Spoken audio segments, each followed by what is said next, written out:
Hello everyone, दोस्तों मैं अरुण शर्मा। आप देख रहे हैं 10 सोच। दोस्तों स्टूडियो में बात करने वाले हैं यूपी के दंगल के बारे में कि यूपी का दंगल अभी भी घमासान दिन पे दिन बढ़ता जा रहा है। चाहे नरेंद्र मोदी जी ने मीटिंग कर ली हो, रणनीतियां बना ली हो, पर दोबारा से कल देखा जाए तो किसी तरीके से अभी तक वहां पे घमासान बढ़ता जा रहा है। दोस्तों अगर आप चैनल पहली बार हैं जुड़ सकते हैं, सारी वीडियो को देखो। दोस्तों बात करते हैं यूपी की हार के बारे में।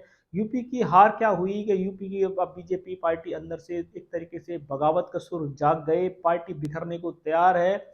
जिस तरीके से केशव प्रसाद मौर्य ने अखिल और उसके खिलाफ योगी के आदित्यनाथ के खिलाफ मोर्चा खोल दिया था, उन्होंने बीजेपी के खिलाफ मोर्चा खोल दिया था, उनकी दिन पे दिन दिल्ली बैठकें की गई, खूब मनाने की कोशिश की गई, पर केशव प्रसाद मौर्य और ब्रजेश पाठक ने अभी तक बीजेपी को आंखें दिखा रखी हैं।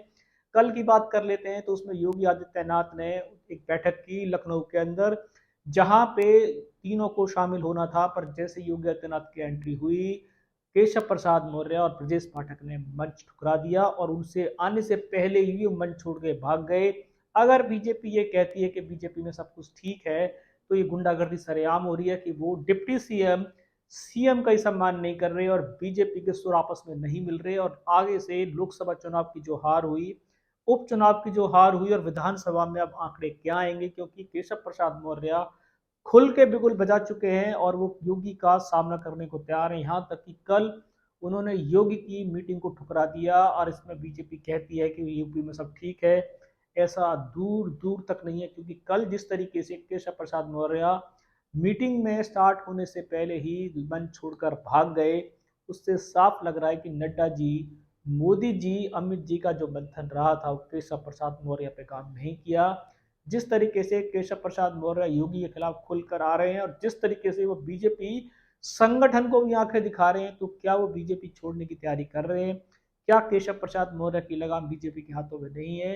क्या केशव प्रसाद मौर्य ने बीजेपी छोड़ने की पूरी रणनीति बना ली है? क्या केशव प्रसाद मौर्य अब बीजेपी के ऊपर सवार होकर बात करें? दोस्तों केशव प्रसाद मौर्य का राजनीतिक कद इतना बड़ा होगा शायद योगी आदित्यनाथ ने सोचा भी नहीं था, और उनके खिलाफ केशव प्रसाद मौर्य ने मोर्चा खोला है। भले ही बीजेपी ने उनको काफी सारी जिम्मेदारियां दी हो, समझाने की कोशिश की हो, पर वो फिलहाल बीजेपी किसी की बात से सहमत नहीं है और वो अपनी मन मर्जी से काम कर रहे हैं। यूपी के प्रदेश अध्यक्ष के साथ मिलकर उनकी ढपली अच्छी खासी बज रही है। वो योगी के किसी कार्यक्रम में शामिल नहीं हो रहे। योगी भले ही मंच से ब्रजेश पाठक का और केशव प्रसाद मौर्य का नाम लेते हैं, पर स्टेज से वो दोनों पहले ही गायब हो जाते हैं। अगर यही हाल रहा तो बीजेपी की जो गुटबाजी है, ये बीजेपी विधानसभा चुनाव तक रोड़ों पे आ जाएगी और बीजेपी को किसी की जरूरत नहीं पड़ेगी, वो अपने आप ही टूट के बिखर जाएगी, जिस पर भले ही कांग्रेस का आरोप लगता रहे।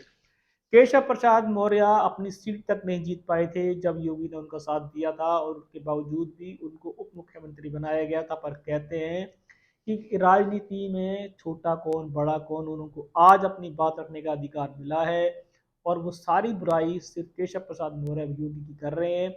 सारी हार का ठीकरा वो योगी आदित्यनाथ के रोलर के ऊपर घुसाना चाहते हैं। अब देखते हैं कि बीजेपी इतना मंथन करने के बावजूद भी अगर योगी आदित्यनाथ को सेफ नहीं कर सकती, इतना मंथन करने के बावजूद भी केशव प्रसाद मौर्य उनकी लिस्ट से बाहर जा रहे हैं, उनकी रेंज नेटवर्क से दूर भाग रहे हैं, क्या वो अखिलेश के साथ जुड़ने की कोशिश कर रहे हैं? केशव प्रसाद मौर्य को शायद बीजेपी भाप नहीं पाई है, क्योंकि वो अभी अखिलेश को भी समर्थन देने की कोशिश नहीं कर रहे हैं। वो चाहते हैं कि बीजेपी उनके सामने गिड़गिड़ाए, उनको मनाए और सारी जिम्मेदारी उनकी सूबे की कमान उनको दे दे, पर बीजेपी ने अभी ऐसा कुछ दिया नहीं है। अब देखते हैं कि केशव प्रसाद मौर्य जिस तरीके से योगी आदित्यनाथ के फंक्शनों में पीठ दिखा दिखा कर भाग रहे हैं, क्या इससे बीजेपी की बगावत रोडों पे आएगी? क्या बीजेपी को कोई कड़ा एक्शन लेना पड़ेगा, या योगी आदित्यनाथ की सीट जाने के कगार पे है? दोस्तों इस रुझान पे नजर बनाएंगे, कोई नया अपडेट मिलेगा समय से पहले बताएंगे।